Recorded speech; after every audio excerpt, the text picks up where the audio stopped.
El-Rufai, a politician who went into self-imposed exile and became a vocal critic of government. Welcome to the news, and please subscribe to our channel. Before the return of democracy in 1999, El-Rufai was first worked as an economic advisor to the former military leader Abdul Salami Abubakar.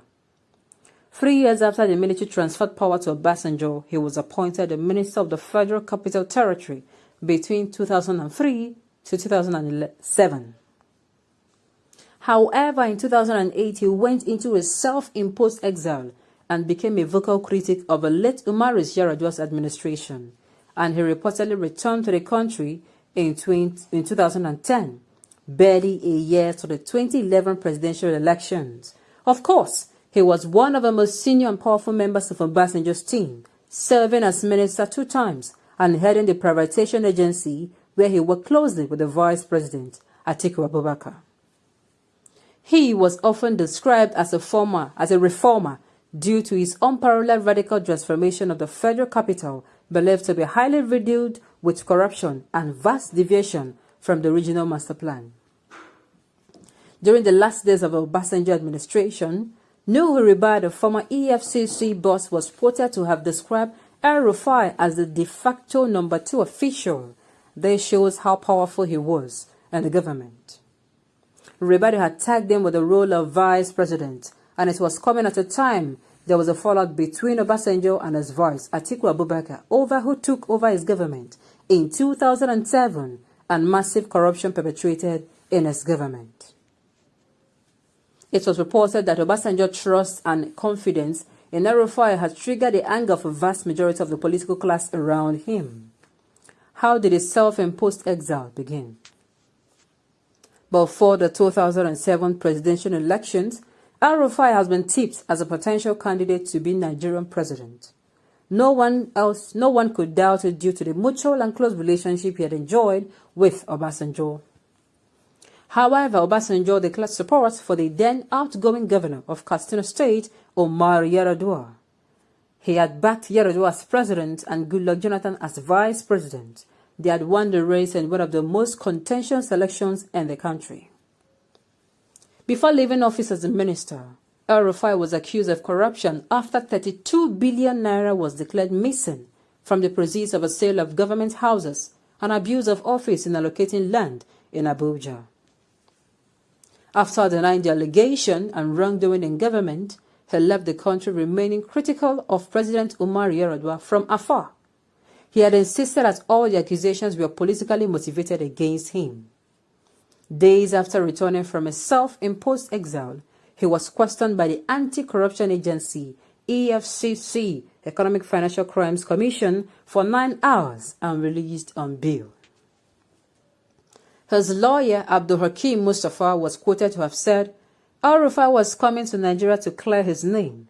He has submitted himself willingly. He has answered all the questions, and that is it. In an interview monitored by the Vanguard, El-Rufai was asked if he missed home while in exile. He had disclosed that the experience was a traumatic one, adding that he missed Nigerian food, many of his friends and family. El-Rufai said that, but that was God's wish, and I think there was a clear purpose to it, and I have to go through that to learn a few things. I had also improved myself, acquiring more degrees while in exile. I finished my law degree at the University of London. I got my master's from Harvard, he reiterated.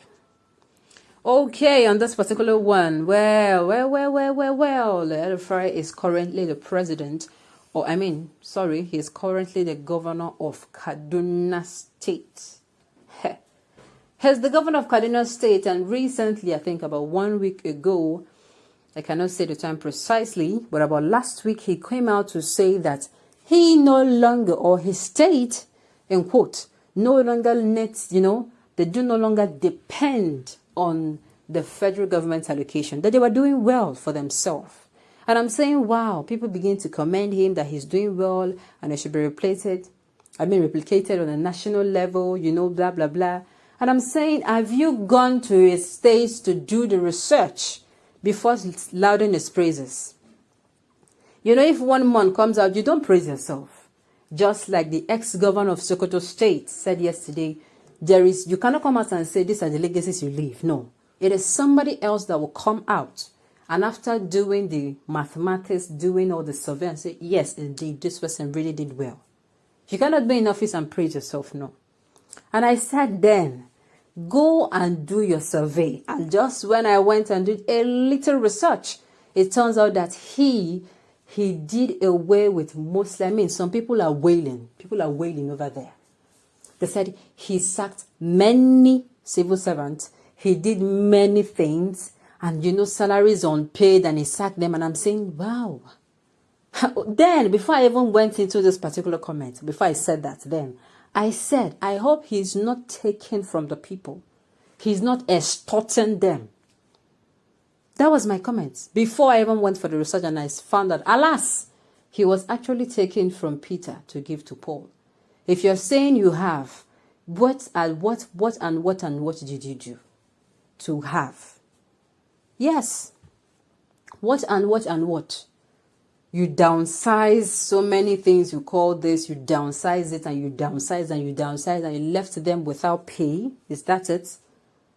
Those people you collected jobs from, they are going to be added to the current labor market. And apart from fine, everybody, every government, you have a mind of your own. You can do what you want to do. But what is the plan for them? I keep asking. It is not enough that you come out and say this. What is your plan? How are you making sure that these people now that no longer have a means of livelihood, that they are not begging, they are not adding to the numbers coming out to beg for alms? How? Yes, you can say, okay, fine. I want to pull down this thing that the market will be built here. And then, you can trade. That one is, okay. I want to pull down this building so that it will turn to a market at least. Somebody will now say, okay, it is going to be turned to a market and I can make a living from there as well. And then and save for the house. So I do not know what this particular article is for. I think they want to use it to loud the praises or what have you. But it remains that,